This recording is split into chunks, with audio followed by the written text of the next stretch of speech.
नमस्कार। विज्ञान, प्रौद्योगिकी, आविष्कार और नवाचार से जुड़ी जानकारियों के कार्यक्रम ज्ञान विज्ञान में आपका स्वागत है। मैं हूं राकेश अंदानिया।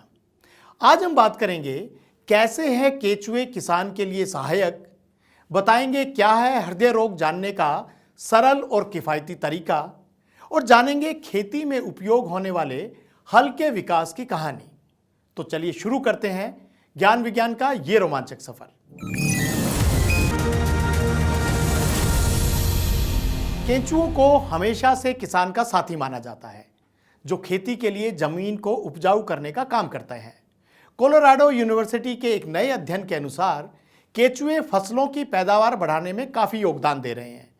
क्या है पूरी जानकारी, आइए देखते हैं ज्ञान विज्ञान की इस खास रिपोर्ट में। ये तो जानी मानी बात है कि केंचुए मिट्टी को उपजाऊ बनाते हैं और खेती को फायदा पहुंचाते हैं। लेकिन क्या अनुमान लगा सकते हैं कि केंचुए खेती में कितना फायदा पहुंचाते हैं? अपने तरह के प्रथम अध्ययन में इसकी गणना करके बताया गया है कि केंचुओं की बदौलत हर साल 14 करोड़ टन अधिक अनाज पैदा होता है। पैदावार में इस योगदान की गणना करने के लिए कोलोराडो स्टेट यूनिवर्सिटी के मृदा और कृषि वैज्ञानिक और उनके सहयोगियों ने पूरे विश्व में केंचुओं का वितरण और अलग अलग स्थानों पर उनकी प्रचुरता देखी और उसे हर जगह की कृषि उपज से जोड़ा। विश्लेषण करते हुए स्वयं पौधों में आई उत्पादकता में वृद्धि के कारक को भी ध्यान में रखा गया। शोधकर्ताओं ने पाया कि विश्व स्तर पर धान, गेहूं और मक्का जैसी फसलों में केंचुए लगभग 7% का योगदान देते हैं।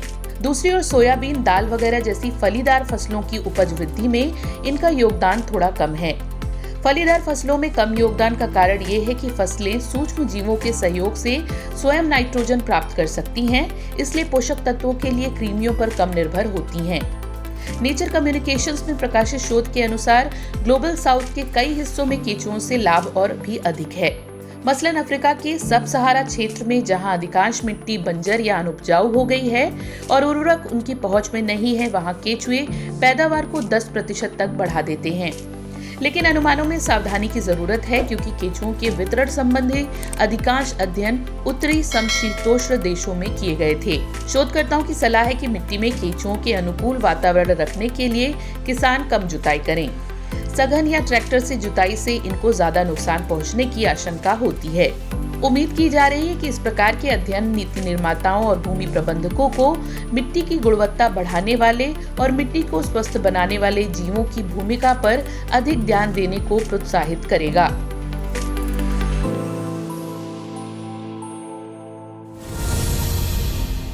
हृदय संबंधी रोगों का निवारण दुनिया भर में शोध का विषय रहा है।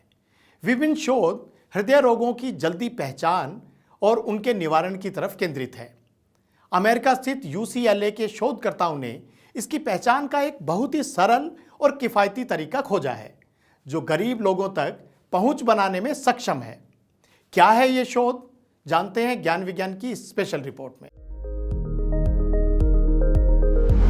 अमेरिका स्थित UCLA के शोधकर्ताओं की टीम ने एक पेपर आधारित वर्टिकल फ्लो असे यानी VFA तैयार किया है, जो उच्च संवेदनशीलता के साथ कार्डियक ट्रोपोनिन प्रोटीन का पता लगाने में सक्षम है। इस अभिनव परीक्षण में तेजी और विश्वसनीयता के साथ हृदय संबंधी निदान तक पहुंचने की क्षमता है। हृदय संबंधी रोग दुनिया भर में मृत्यु का प्रमुख कारण बने हुए हैं, जो सालाना 19 मिलियन से अधिक मौतों के लिए जिम्मेदार है। अक्यूट मायोकार्डियल इंफार्क्शन यानी AMI, जिसे आमतौर पर दिल का दौरा कहा जाता है, का जल्दी पता लगाना रोगी के परिणामों के सुधार और मृत्यु दर को कम करने के लिए आवश्यक है। हालांकि पारंपरिक प्रयोगशाला आधारित नैदानिक उपकरणों से जुड़ी उच्च लागत और बुनियादी ढांचे की आवश्यकताएं अक्सर निम्न और मध्यम आय वाली आबादी को इस लाभ से वंचित करती हैं। इस चुनौती का समाधान करने के लिए UCLA के शोधकर्ताओं ने एक उच्च संवेदनशील वर्टिकल फ्लो असे प्रणाली विकसित की है, जो पारंपरिक प्रयोगशाला परीक्षण की सटीकता को पॉइंट ऑफ केयर प्रौद्योगिकियों की सुविधा और सामर्थ्य के साथ जोड़ती है। ACS नैनो जर्नल में प्रकाशित एक पेपर में विस्तृत निष्कर्ष दर्शाते हैं कि ये अभिनव प्रणाली सीरम के एक छोटे नमूने का उपयोग करके केवल 15 मिनट में प्रोटीन के स्तर को सटीक रूप से निर्धारित कर सकती है, जो इसे आपातकालीन परिस्थिति या दूरस्थ स्थानों में तेजी से निदान के लिए आदर्श बनाता है। इस प्लेटफॉर्म का मूल अत्याधुनिक नैनो पार्टिकल एम्प्लीफिकेशन, रसायन विज्ञान के साथ डीप लर्निंग एल्गोरिदम के एकीकरण में निहित है। उच्च संवेदनशील वर्टिकल फ्लो अस्से प्रणाली CTNI प्रोटीन का पता लगाने के लिए टाइम लैप्स इमेजिंग और कंप्यूटेशनल विश्लेषण का उपयोग करती है और उच्च संवेदनशीलता ट्रोपिनोन परीक्षण के लिए नैदानिक आवश्यकताओं को पूरा करता है। शोधकर्ताओं का कहना है कि अभिनव परीक्षण का लक्ष्य एक ऐसी प्रणाली तैयार करना है जिसका उपयोग न केवल अस्पतालों में बल्कि क्लिनिकों, फार्मेसियों, यहाँ तक कि एम्बुलेंस में भी किया जा सके, जिससे चिकित्सा निदान के विभिन्न क्षेत्रों में इसके संभावित अनुप्रयोगों का विस्तार हो सके। इस पेपर आधारित परख की लागत प्रति परीक्षण अन्य प्रचलित परीक्षणों से काफी कम है, जो वैश्विक स्तर पर बेहतर स्वास्थ्य परिणामों की आशा प्रदान करता है। खेतीबाड़ी और पशुपालन मानव इतिहास के सबसे पहले व्यवसाय रहे हैं। खेतीबाड़ी ने मानव जीवन को एक स्थान पर स्थिरता दी। खेत जोतने के उपकरण के आविष्कार में अहम रोल रहा है हल का, जिसको खींचकर खेत को जोतना आसान था। कैसे और कब हुई हल की शुरुआत, आइए जानते हैं आविष्कार जिन्होंने दुनिया बदल दी सेगमेंट में। मानव जीवन भोजन के लिए पौधों पर निर्भर है, क्योंकि पौधे ही भोजन बनाने में सक्षम हैं।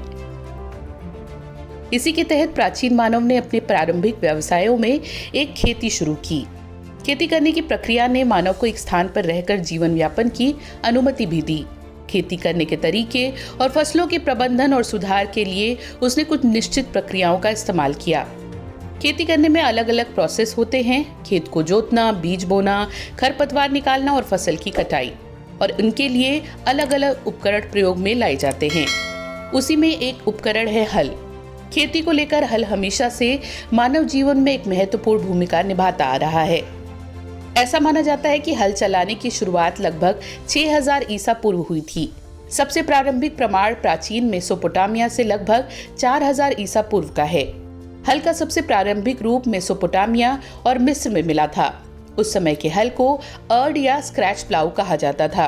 ये एक साधारण लकड़ी का उपकरण था जिसमें एक नुकीली छड़ी या कांटा होता था, जिसे मानव या जानवरों द्वारा खींचा जाता था।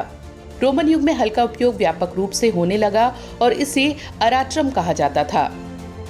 यूरोप में सेल्टिक लोगों ने सबसे पहले पहिए वाले हल का उपयोग करना शुरू किया। पहिए वाले हल ने मिट्टी को और अधिक गहराई तक पलटने में मदद की, जिससे खेती की उत्पादकता बढ़ी।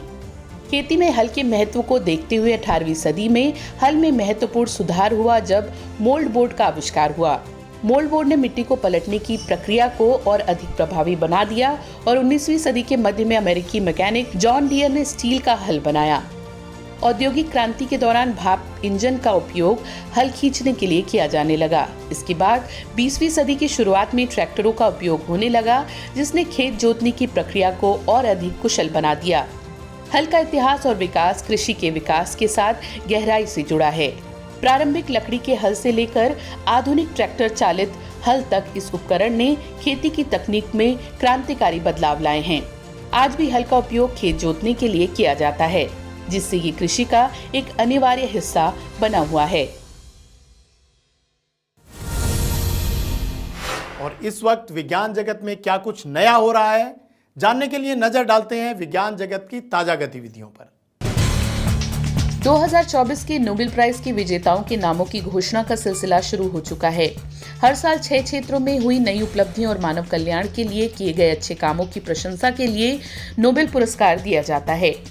विज्ञान जगत की बात करें तो इस साल फिजियोलॉजी और मेडिसिन के क्षेत्र में माइक्रो आरएनए की खोज के लिए अमेरिकी साइंटिस्ट विक्टर एम्ब्रोस और गैरी रूफकून को पुरस्कृत किया जाएगा। वहीं भौतिक विज्ञान के लिए जॉन हॉपफील्ड और जियोफ्रे हिंटन को उनके मशीन लर्निंग की मूलभूत खोज के लिए सम्मानित किया जाएगा। डेविड बेकर, जॉन जंपर और डेनिस हेसाबिस को रसायन विज्ञान के क्षेत्र में प्रोटीन विज्ञान में उनके अमूल्य योगदान के लिए नोबेल पुरस्कार से नवाजा जाएगा। नोबेल पुरस्कार की घोषणा के बाद पुरस्कार समारोह 10 दिसंबर को स्वीडन की राजधानी स्टॉकहोम में आयोजित किया जाएगा। मुंबई स्थित भाभा एटॉमिक रिसर्च सेंटर द्वारा निर्मित telescope measured atmospheric Cherenkov experiment का उद्घाटन लद्दाख के हानले शहर में हुआ। 21 मीटर व्यास और 175 मिलियन टन भारी ये MACE टेलीस्कोप वैज्ञानिकों को ब्रह्मांड में मौजूद अधिक ऊर्जा वाली गामा किरणों का अध्ययन करने में बड़ा कारगर साबित होगा। इसके द्वारा वैज्ञानिकों को सुपरनोवा, ब्लैक होल जैसी अनेक खगोलीय दुर्लभ घटनाओं को गहराई से समझने में मदद मिलेगी। इतना ही नहीं, इसके उद्घाटन से पहले ही MACE ने 200 मिलियन प्रकाश वर्ष दूर से गामा किरणों का पता भी लगा लिया था। एशिया का सबसे ऊंचा MACE टेलीस्कोप खगोलीय विज्ञान में भारत की क्षमताओं को और बढ़ाएगा। आज के कार्यक्रम में बस इतना ही। उम्मीद है आपको हमारा ये प्रयास पसंद आया होगा।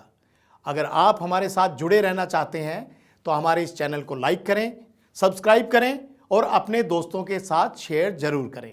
हम अगले हफ्ते फिर होंगे हाजिर ऐसी ही कुछ नई पुरानी रोमांचक जानकारियों के साथ। तब तक के लिए नमस्कार।